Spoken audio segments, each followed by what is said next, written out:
Okay, good morning friends. आपण गेल्या तासाला हा लेसन आपण शिकत होतो. Great scientist have a questioning mind. याच्यातला पान नंबर 56वरती हा शेवटचा पॅरेग्राफ आपण स्टडी करत होतो. काय झालं होतं त्यावेळेस की नीट बघा हां, प्रत्येक लाईनीच्या प्रत्येक शब्दाकडे नीट लक्ष द्या. As he glance up at the sky which was of the same shade as the ocean, a series of questions pop up in his head.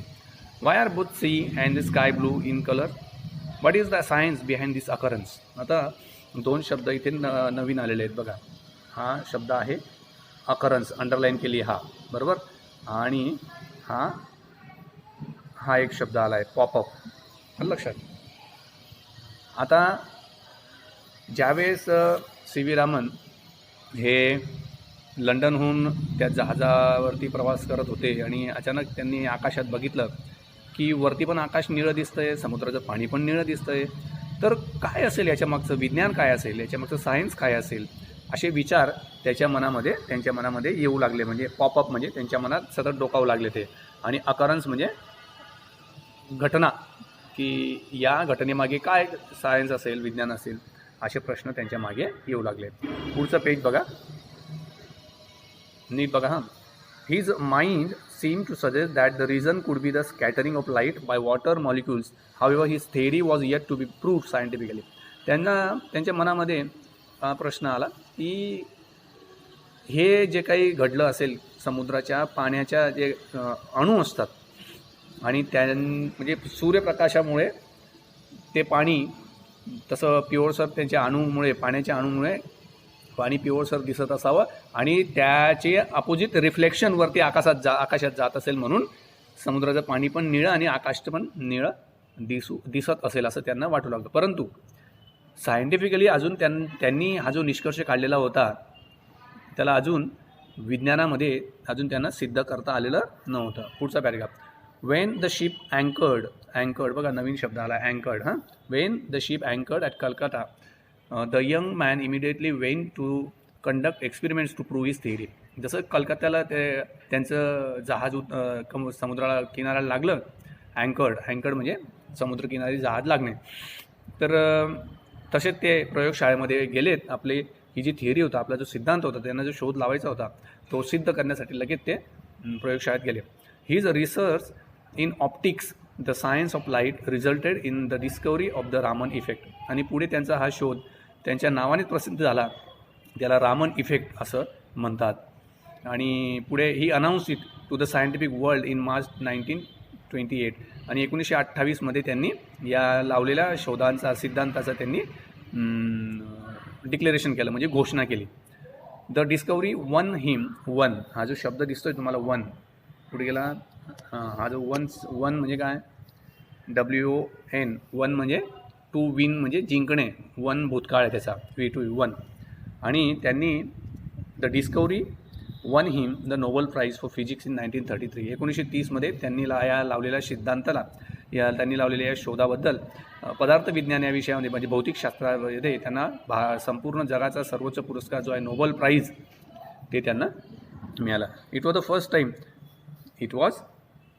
Time this prize was awarded to an Asian. आणि पहिली घटना होती की आपल्या आशिया खंडातील पहिल्या नागरिकाला हा नोबेल पारितोषिक मिळाला होता. The day he discover the Raman effect, 28 February, was later declared as the national science day. आणि पुढे 28 फेब्रुवारी या रामन यांच्या जन्मदिवसानिमित्त विज्ञान दिवस हा पाळण्यात आला, घोषणा करण्यात आली. Even before his contribution to the science of optics had been acknowledged and he was elected fellow of the Royal Society in 1924. आणि पुढे 1924मध्ये त्यांना रॉयल सोसायटी या संस्थेमार्फत त्यांना फेलोशिप मिळाली, बरं का, म्हणजे मेंबरशिप मिळाली त्यांना. आणि पुढे असं म्हणतात की You would have learned about the Raman effect in detail in school, but do you know the discovery subsequently helped in determining the internal structure of some 2000 chemical compounds. शाळेत शिकत असताना तुम्ही सी व्ही रामनबद्दल ऐकलं असेल, परंतु त्यांनी हा जो रामन इफेक्ट नावाचा शोध त्यांनी जो लावला, या शोधामुळे जवळजवळ 2000 केमिकल कंपाऊंड्सला मदत झाली. And you can guess what the cost of the equipment that Raman use to prove his theory was measly म्हणजे काय, अगदी किरकोळ, मीजली म्हणजे अगदी किरकोळ, कमी अ मीजली ₹200. त्यांनी हा जो शोध लावला त्यासाठी त्यांनी किती साहित्य वापरलं असेल बरं, किती इक्विपमेंट्समध्ये साधनं वापरले असतील बरं, काही नाही, अत्यंत कमी ₹200 त्यांनी हा शोध लावला, माहिती आहे का त्यावेळेस. Raman strongly felt that scientist should not be confined to laboratories to solve scientific problems.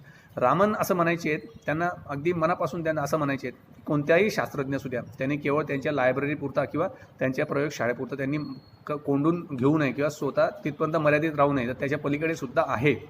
They should search around themselves and find those answers in accordance with nature. आणि त्यांनी सतत नवीन प्रश्न हाताळायला पाहिजेत, त्यांना सोडवायला पाहिजे, त्यांची उत्तरं शोधायला पाहिजेत. For the essence of science lies in independent thinking and hard work and not in equipment. ते असं म्हणतात की आपल्याजवळ सगळे साहित्यच असायला पाहिजे, उपकरणं असल्याशिवाय आपण शोध लावू शकत नाही, असं काही होत नाही. कठीण परिश्रम, थिंकिंग पॉवर जर आपली असली तर आपण शोध लावू शकतो. How true. Though the ocean and the sky have always been in color, it needed questioning mind with a scientific outlook to find the reason behind it. एवढंच नाही, though the ocean and the sky have the blue sky, जरी आकाश आणि समुद्राचं पाणी हे निळं दिसत असलं, का दिसत असलं, सतत हा प्रश्न माझ्या मनामध्ये येत होता आणि शेवटी मी त्याचा शोध घेतलाच आणि तो शोध लावला. हा लेसन लिहिला आहे डॉक्टर APJ अब्दुल कलाम यांनी. बघा इथे लिहिलेलं आहे, लक्षात त्यांनी हा लेसन लिहिलेला आहे. तर विद्यार्थी मित्रांनो, तुम्हाला समजलं असेल तर पुढच्या तासाला आपण इंग्लिश वर्कशॉप आणि लँग्वेज स्टडी आपण शिकणार आहोत. Till then, good bye.